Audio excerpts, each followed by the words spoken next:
আমন্ত্রণ সংবাদ এক নজরে, সঙ্গে আছি মোহাম্মদ ওয়ালিউল্লাহ।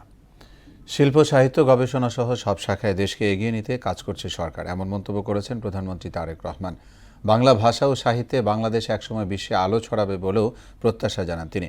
রাষ্ট্রের বিভিন্ন ক্ষেত্রে গুরুত্বপূর্ণ অবদানের স্বীকৃতিস্বরূপ 9 ব্যক্তি ও 1 প্রতিষ্ঠানকে 21 পদক প্রদান করেন প্রধানমন্ত্রী। শুরু হলো অমর একুশে বইমেলা। দুপুরে মেলার উদ্বোধন করেন প্রধানমন্ত্রী তারেক রহমান। এবারের বইমেলায় অংশ নিচ্ছে 549টি প্রকাশনা প্রতিষ্ঠান। 15 মার্চ পর্যন্ত ছুটির দিন ছাড়া প্রতিদিন মেলা চলবে 2টা থেকে রাত 9টা পর্যন্ত। ছুটির দিন বইমেলা চলবে বেলা 11টা থেকে রাত 9টা পর্যন্ত।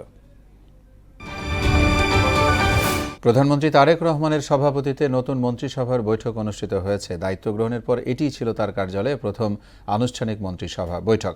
সকালে বাংলাদেশ সচিবালয়ের মন্ত্রিপরিষদ বিভাগের সম্মেলন কক্ষে সভা অনুষ্ঠিত হয়। বৈঠকে কৃষি ঋণ নিয়েও আলোচনা হয়েছে।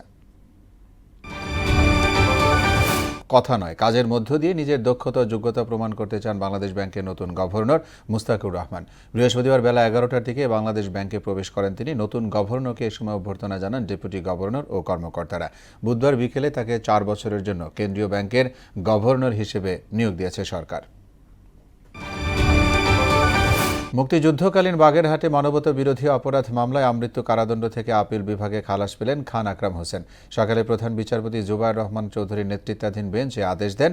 এদিকে আপিল বিভাগের রায়ের কপি পাওয়ার পর পরবর্তী পদক্ষেপ নেওয়ার বিষয়টি বিবেচনা করবে প্রসিকিউশন।